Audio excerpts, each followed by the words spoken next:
Hiwa tayo ng sibuyas mamaya.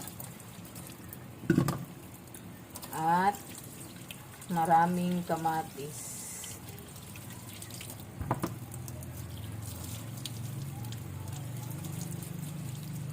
Magluluto tayo ng buto-buto lang muna ngayon. Parang ilang years na hindi kami nakakaluto ng ganito. Pero dati madalas itong niluluto. Hindi pala ako nagluluto dati.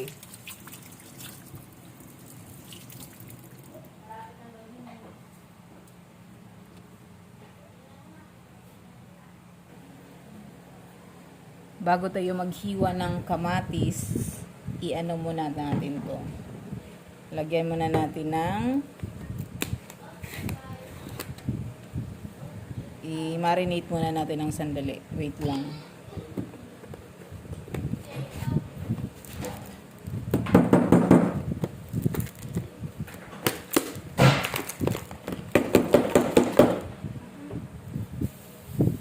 Lagyan natin ng onion powder para manunuot ang lasa. Para pag habang naghihiwa ako, na marinate na siya.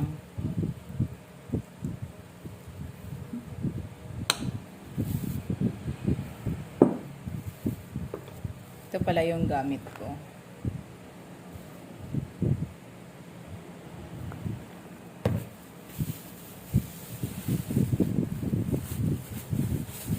Nakano to sa plastic ngayon kasi dinurog ko siya.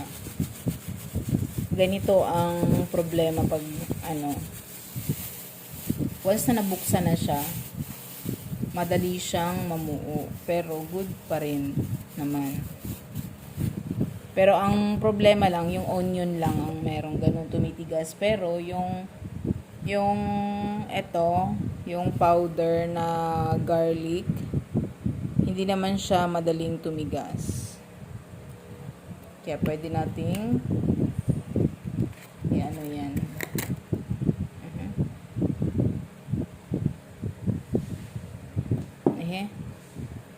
Lagay natin yung garlic.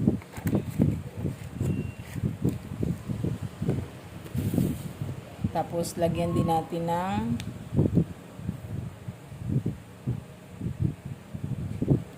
kaunting oyster sauce. Nakita niyo ba? Kaunti lang dahil konti na lang talaga ang oyster sauce ko. Plus, ito. Para lang manuot yung lasa. Tapos, i-mix natin.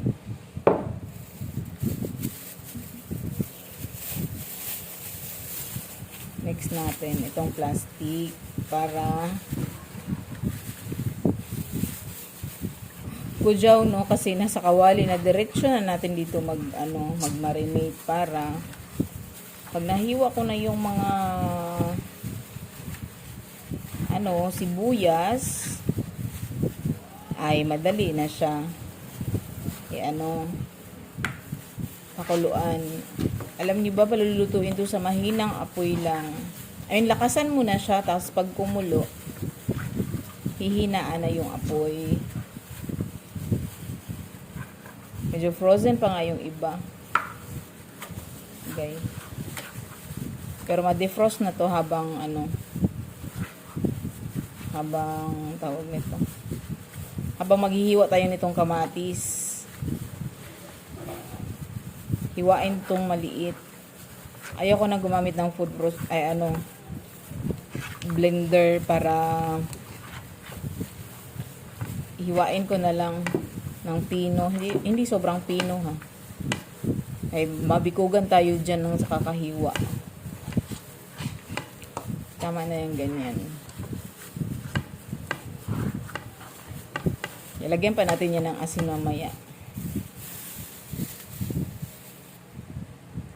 Maghiwa na tayo ng sibuyas.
Tapos ito namang kamatis. Ihiwain natin to ng maliit. Kahit hindi masyadong maliit, basta hiwain natin para yung katas niya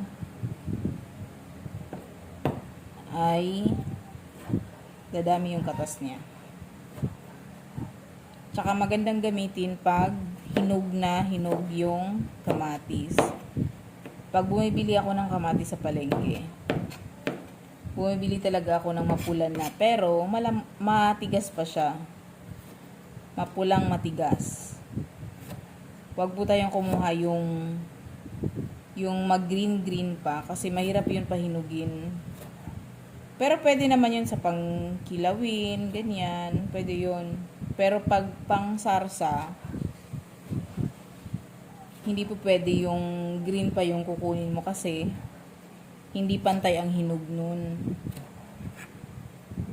Oo. Kaya pag hinog ang kinuha mo, pag nasa labas ay hinog na talaga, pasok mo na lang sa ref. Para iwas. Kinakain din kasi ito ng mga ewan ko kung anong insekto ang nagbubutas nitong kamatis. Or ipis ba? Ganyan. Siguro mga ipis. Kaya ilagay natin sa ref. Pag ganun. Para iwas masira. Pag hinog naman, pag ilagay mo sa ref, okay pa yan siya. Kahit kukulubot man yan, okay lang pa din. Kahit kukulubot siya.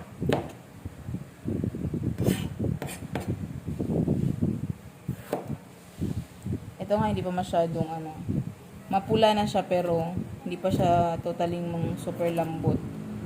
Pero juicy na siya. Maganda din sana ito food processor, para ayoko ito na lang gamitin ko, kay maghugas pa ako nun. 'Di ba? Gagamit pa ako ng adapter. Kasi yung mga ganong gamit, kailangan ng mga adapter. Kasi dito mataas ang voltahe yung ginagamit dito sa Pilipinas. Pero ginawa siya katulad ng sa ibang bansa na hindi na kailangang adapter.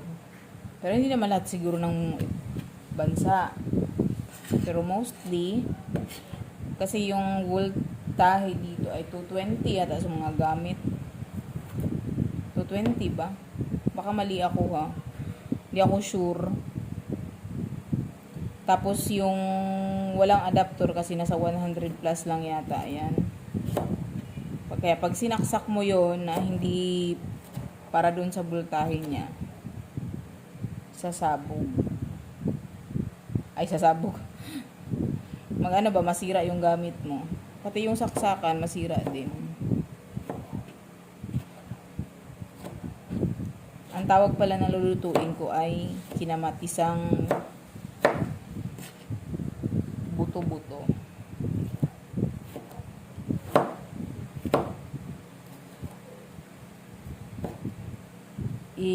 Ano ko na lang pala to, ilagay ko sa pressure cooker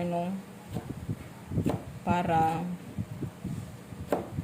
mabilis maluto.